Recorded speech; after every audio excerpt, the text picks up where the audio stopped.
అందరికీ నమస్తేనుల్లా welcome to MR media Telangana. నేను మీరేకను.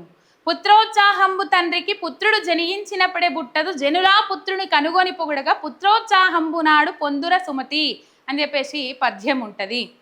ఈ పద్యం భావం ఏంటంటే, కొడుకు పుట్టంగానే తండ్రికి సంతోషం రాదు, కొడుకు పుట్టిండని సంతోషం రాదు. కొడుకు చేసిన మంచి పనులను జనాలు కనుగొని ఆ కొడుకును పొగిడినప్పుడు, ఆ పుత్రుణ్ణి పొగిడినప్పుడు ఆనాడు పుత్ర ఉత్సాహం కలుగుతుంది అని చెప్పేసి పద్యము అర్థం. అయితే కొడుకు మంచి పని చేయని చెడ్డ పని చేయని, ఫలానాలో కొడుకు మంచి పని చేసిండు అని అంటారు కానీ తండ్రి పేరు తీయంది అయితే ఎక్కడ మాట్లాడరు. ఇప్పుడు ఊళ్ళల్లో కొన్ని అంశాలు ఉంటాయి. ఏముంటాయి? ఎవరైనా పలానాలో బిడ్డ మంచి ర్యాంకు కొట్టింది, పలానాలో కొడుకు మంచి కాలేజీలో సీట్ సంపాదించిండు, పలానాలో కొడుకు గవర్నమెంట్ నౌకరు వచ్చింది, పలానాలో కొడుకు గి దొంగ పని చేసిందట, పలానాలో బిడ్డకి లంగ పని చేసిందట. ఇగో గిట్లనే మాట్లాడతారు తప్ప తండ్రి పేరు తీయంది అయితే ఎవరు మాట్లాడరు. ఇప్పుడు దాదాపు మన ఆయన 2016లో చచ్చిపోయింది. ఇప్పటికి శివోళ్ళ సత్తయ్య బిడ్డ అంటారు కానీ మన ఆయన పేరు తీయంది డైరెక్టు మా పేరు తీయరు. అట్లా ఎవరైనా సరే ఆ తండ్రి పేరు వాడుకుంటారు. ఆ బిడ్డకు సంబంధించిన తండ్రి ఎవరైతే ఉంటారో తండ్రి పేరు చెప్తారు, ఆ కొడుకు సంబంధించిన తండ్రి ఎవరైతే ఉంటారో తండ్రి పేరు చెప్తారు. కానీ తండ్రి పేరు తీయండి. ఇంటి పేర్లు ఉంటాయి కదా, ఇంటి పేర్లతో సహా తండ్రి పేరు చెప్పి పలానాల కొడుకు పలానాల బిడ్డ అంటారు కానీ డైరెక్ట్ పిల్లల పేర్లు అయితే వాడరు. రైట్? బండి సంజయ్ ఇంకో తప్పు చేసిండోళ్ళ. ఆ తప్పు ఏంది ఏం కథ మనం ఈ వీడియోలో మనం మాట్లాడుకుందాము. ఒక సబ్స్క్రైబ్ చేసుకోండి. మీ యొక్క సబ్స్క్రైబ్ నాకు ఎంతో బలాన్ని ఇస్తుంది. మన ఛానల్ వ్యూవర్షిప్ రీచ్ వెళ్ళకుండా రిపోర్ట్స్ కొడతా ఉన్నారు. ఆ రిపోర్ట్స్ వల్ల మనకు మైనస్ సబ్స్క్రైబర్లు కూడా పడతా ఉన్నాయి. ఒక సబ్స్క్రైబ్ చేసుకోండి, చూస్తోళ్ళు ఒక లైక్ చేయండి, వాళ్ళకు చెంపపెట్టి సమాధానం కావాలి. ఇక ముచ్చట్లకు పోతే బండి సంజయ్ ఏం చేసిండు? ఆల్రెడీ ఈ వార్త మొత్తం సోషల్ మీడియాలో వైరల్, నేషనల్ మీడియా కవర్ చేస్తుంది. ఇక్కడ మెయిన్ స్ట్రీమ్ మీడియా కవర్ చేయకపోయినా పర్లేదు కానీ మొత్తం మీద దేశవ్యాప్తంగా ఈ వార్త అయితే సంచలనం. బండి సంజయ్ కేంద్ర హోంశాఖ సహాయ మంత్రి. ఆయన ఏదో చిన్న కార్యకర్త కాదు, లేకపోతే చిన్న లీడర్ కాదు.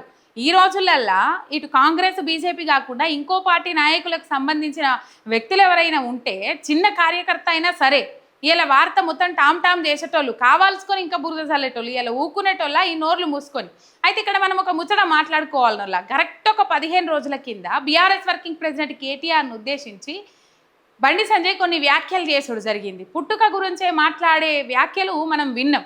దాదాపు 15 రోజులు కూడా కాలే, చాలా మంది దీన్ని ఈ విధంగా ట్రోల్ చేస్తూ ఉన్నారు. కర్మ ఇట్స్ బ్యాక్ అని చెప్పేసి మాట్లాడుతూ ఉన్నారు.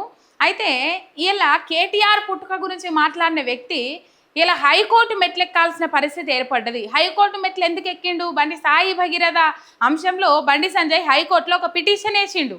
నా కొడుకు బండి సాయి భగీరథ అంశంలో నా పేరు ఎక్కడా వాడుకోవద్దు, నా పేరు ఎక్కడా తీయద్దు అని చెప్పేసి. అంటే ఇప్పుడు నా కొడుకని ఎక్కడా వాడకండి అని చెప్పేసి ఆయన మెట్లెక్కాల్సిన పరిస్థితి. ఆనాడు కేటీఆర్ పుట్టుక గురించే మాట్లాడిండు, ఇలా మెట్లెక్కాల్సిన పరిస్థితి, హైకోర్టులో పిటిషన్ వేసుకోవాల్సిన పరిస్థితి, నా కొడుకు అంశంలో నా పేరు ఎక్కడా తీయద్దు అని చెప్పేసి. ఇలా నాకు అర్థం కాక అడుగుతానుల్లా. దాదాపు ఇది 8 తారీఖు నుంచి మొత్తం సోషల్ మీడియాల రచ్చరచ్చ, నేషనల్ మీడియాల రచ్చరచ్చ.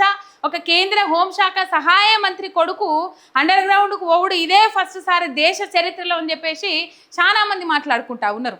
ఇలా హైకోర్టుకు పోయి పిటిషన్ వేసి బండి సంజయ్ ఎవరికి సాయి భగీరథ నా కొడుకు కాదు అని చెప్పుకునే ప్రయత్నం చేస్తూ ఉన్నాడు. అంటే బండి సాయి భగీరథకు నాకు ఎటువంటి సంబంధం లేదు అని చెప్పుకునే ప్రయత్నం చేస్తూ ఉన్నాడు.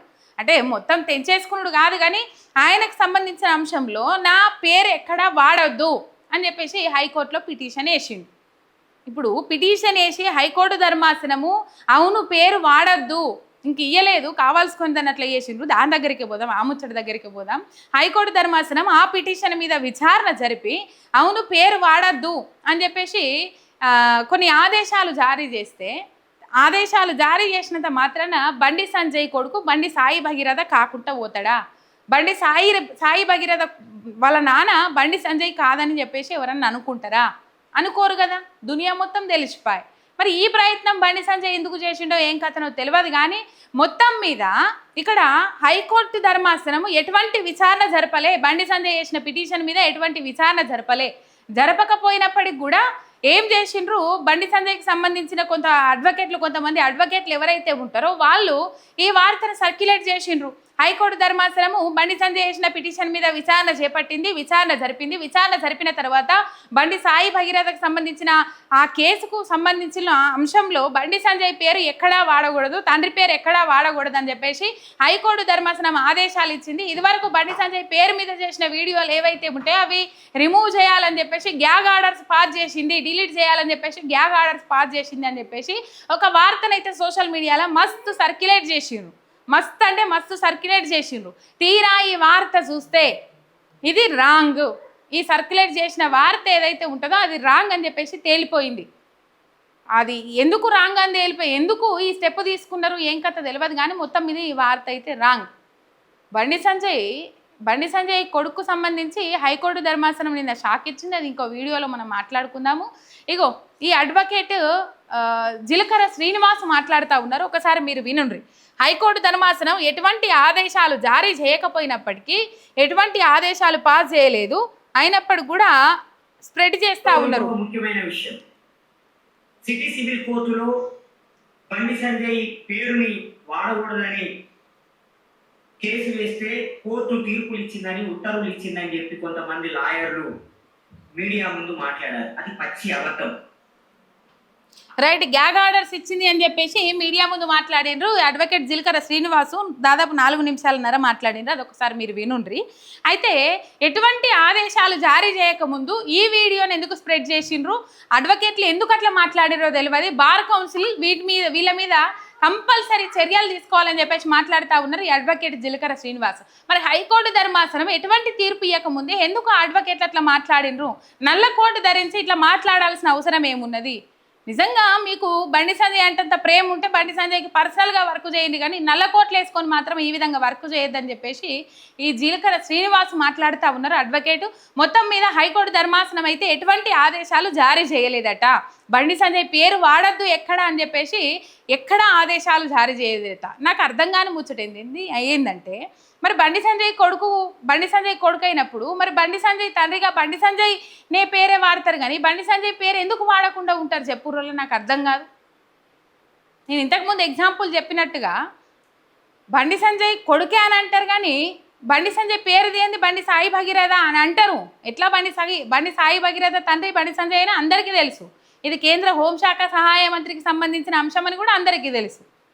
మొత్తం మీద ఇది కథ.